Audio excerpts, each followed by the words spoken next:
That's Alex. Alex is very, very much like me. He does not like the cold. Alex. And he's also deaf and blind.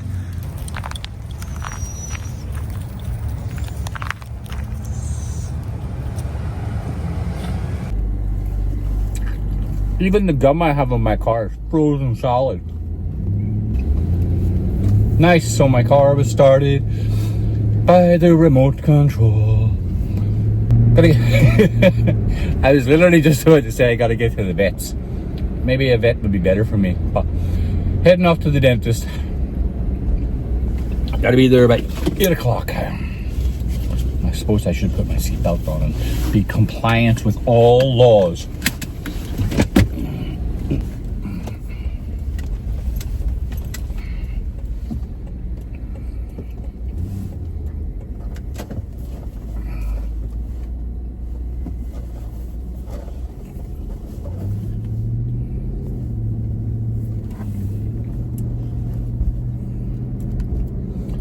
Like dodging cars around here. So just like a good boy, I'm 15 minutes early. Last time though, I did that because I get the first appointment in the morning at 8 o'clock. Last time I did that, it didn't actually open the doors like until 8:05. Even though my appointment was supposed to be for 8 o'clock. So, let's see what they do today. Oh, yeah. Did I mention that it was cold? Oh, nice, the temperature's going down. It's nice, 14 degrees. So today's been a bit of a shit show. There's nobody here. There's nobody in the urgent care. There's nobody anywhere. So it's now 8:25 and hopefully I get out of here because I have another appointment at 10 o'clock, which is about a half an hour drive away. So hopefully we get this taken care of sooner rather than later. We're waiting. Gotta get stuff done. Okay, so that's the dentist done. Still all numb.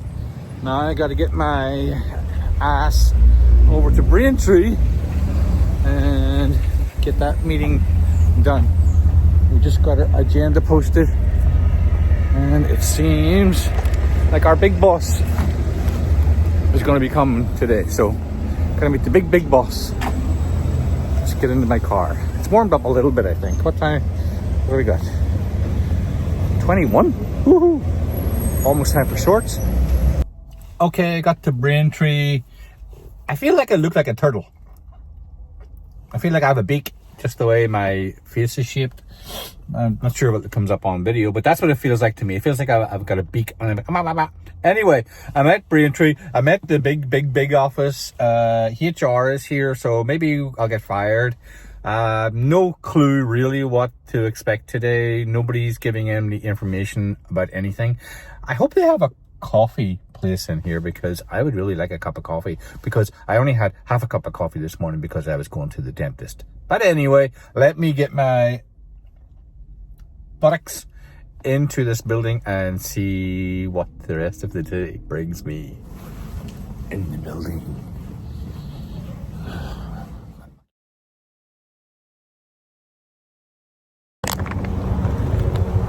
Okay, so meeting over and done with.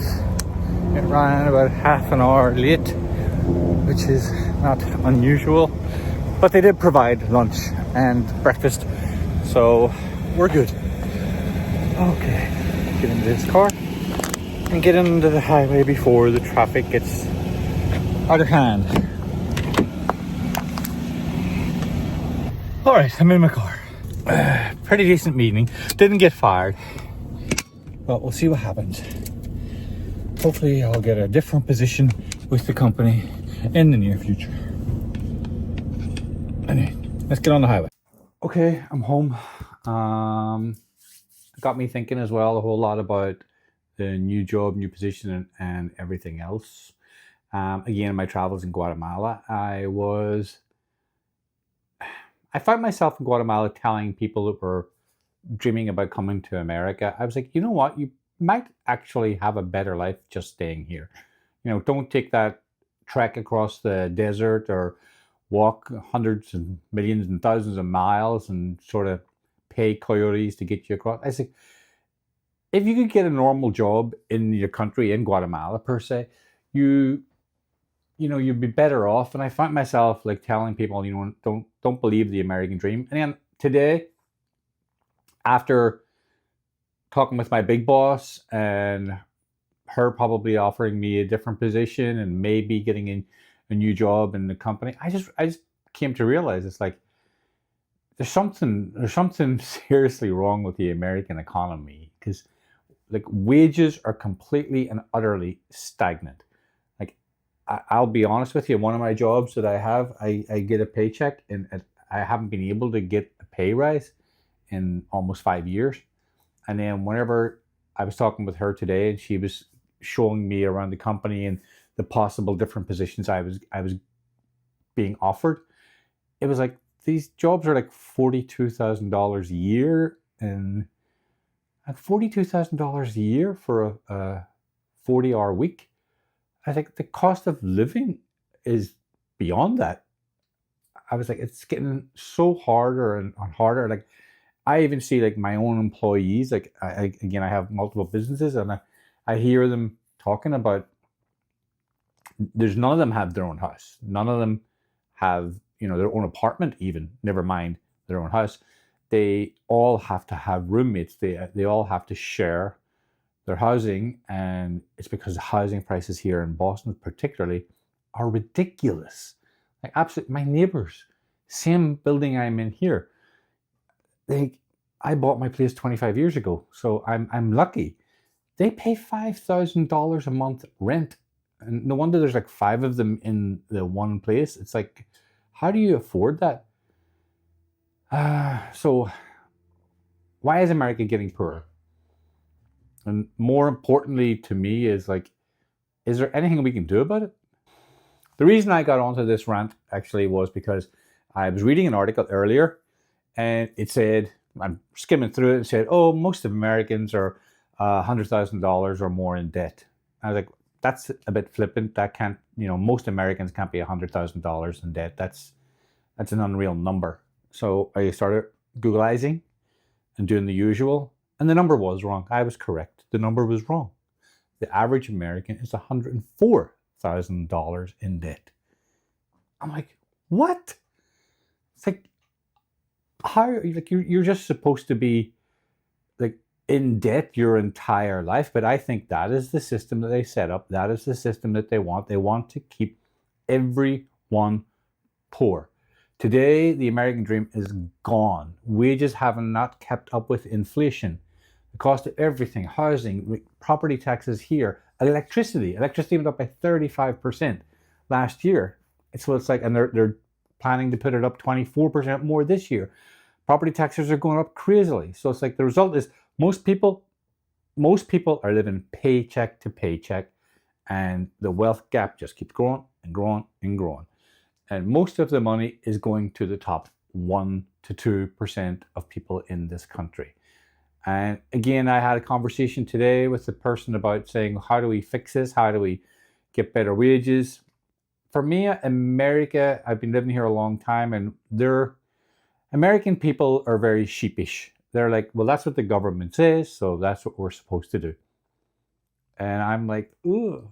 I was going to play racquetball with one of my friends, and we were driving into the university parking lot, and they were like, I'm talking, maybe 15, 17 years ago, and stopped at the kiosk and paid $10 to get into the university parking lot. I was like, what are you paying for? And like, you pay to park your car. Oh, we get a discount because we're students.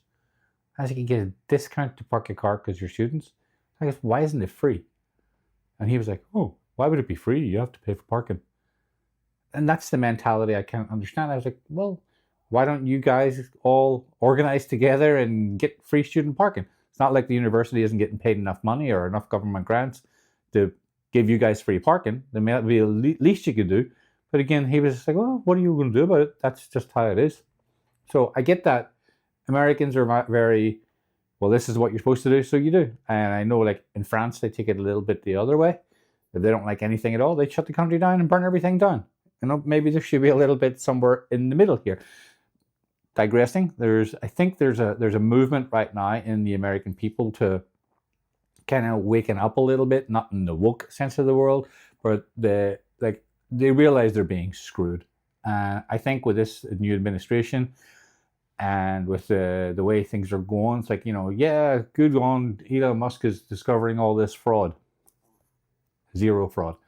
And who's he to discover fraud anyway? He's the biggest welfare recipient in the whole country.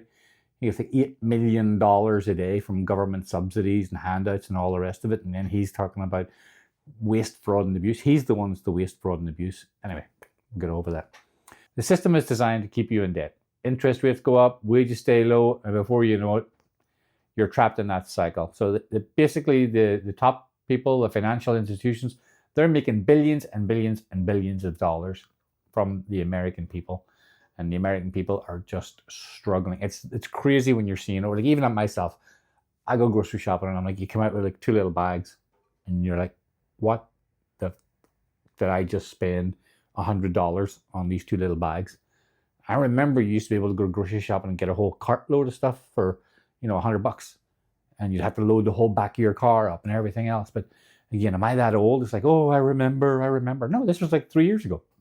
And remember back then when you could actually own things, like you bought music, you owned the record, you owned the tape, you bought a book, you owned the book. Now you don't own anything. You basically subscribe to something, and the company lets you have it for as long as they feel like letting you have it. And then after, you've owned it for 2 years, they decide, you know what, we don't want you to have that. It was technically a license. You only rented it off us. Now we're taking that away from you again. But basically, it's a system designed to keep you just paying forever and ever and ever. Remember, like last year or a year and a half ago, when BMW wanted you to subscribe to get heated seats. Now, come on, the heated seats were already in the car, but they want you to subscribe if you wanted to use them. How crazy is that? And imagine if people had actually accepted that, what all the other car companies would have done. And let's not forget about most of these corrupt politicians, both sides. Don't get me started, both sides. They don't do half of what they should do. I'm not saying every politician is corrupt, but I would say the vast majority of them are just lying in their own pockets. They're all doing things that help them. They're looking out for their future. Like they do 4, 5, 6 years as a politician, then they move on to work for the big companies, Monsanto, Cargill, Fidelity, Citizens, whatever. You know what I mean? They're looking for their future. This is just a stepping stone for them. So they're not in it for the middle class that used to be here. Oh, get me started on that. Like I have people that work with me in one of my jobs, and they're like, when I say like maybe you should tax the rich a little bit more, you're not putting my taxes up. Why would you put my taxes up? And I'm like, you're not rich. You're not rich. Jeff Bezos is rich. Elon Musk is rich. I'm like, you're not rich. But for some reason, the American psyche is bent over to thinking we're rich. And the other thing is they all think they're going to be rich. So don't put their taxes up because they're going to be. And again, it's all a delusion. It's all orchestrated by the richest families in this country that, they want to keep everybody fighting. LGBTQ. Why do they use LGBTQ issues all the time? Trans issues. They'll do anything to distract. So they'll keep everybody infighting among themselves. And meanwhile, we're getting poorer and poorer, and we're spending more and more and more, and they're getting richer and richer and richer. And we're just down here all fighting among ourselves. That's why I say I'm never a Democrat. I'm never a Republican. I'm 100% independent. And it's like I just try to do what's right. And I'm trying. I work in one of my jobs with politicians, and I don't like most of them. How do I say that? They play the game. There's certain ones that are there that are good, but most of them are playing the game as well. So what can you do? So my thing is you gotta get involved in the community. Not everybody's going to do that, but you gotta speak up. You gotta write your senator. You gotta write your representative. If they don't hear from you, they don't give a toss. So if they're not getting bombarded with emails, phone calls, and whatever, they're not going to do anything. So, you need to speak up. If you think you're getting hard done by, you think that there's a policy getting enacted that it doesn't suit you, then speak up, because your politicians aren't going to respond to anything unless you call them or email them or go down to the State House and meet with them. You can do that for sure. All right, you can get smarter with your money. Cut your debt, invest wisely. If you have any money, if everybody's $100,000 in debt, how are they going to invest? Don't do meme coins. That would be one major thing I would suggest. Stay away from meme coins. I have a little bit of Bitcoin. I have a little bit of Ethereum. They're probably the only two good ones that are going to be around forever and ever and ever.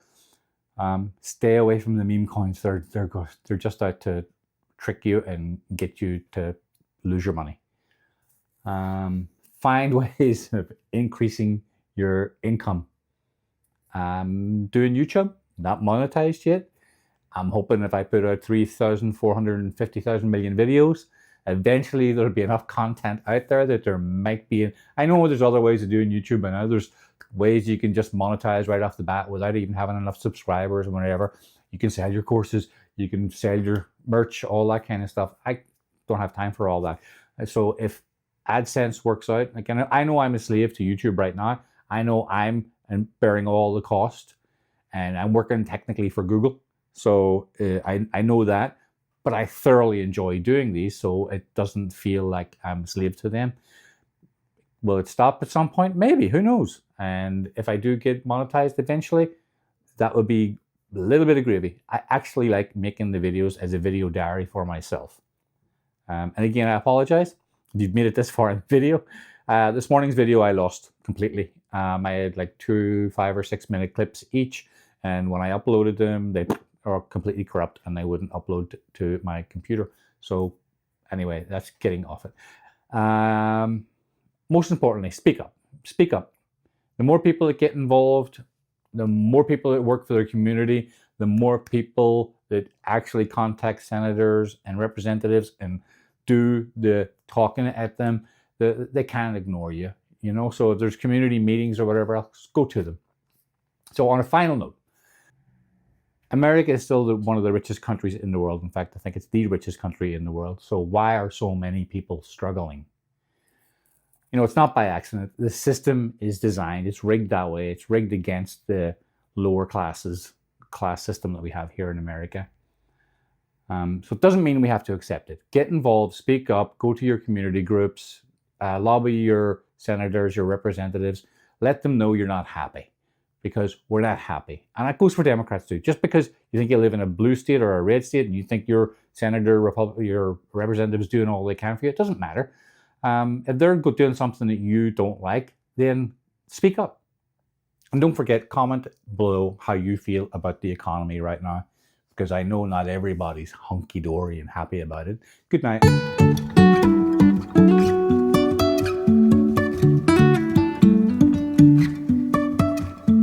Life is a winding road, no telling where it goes.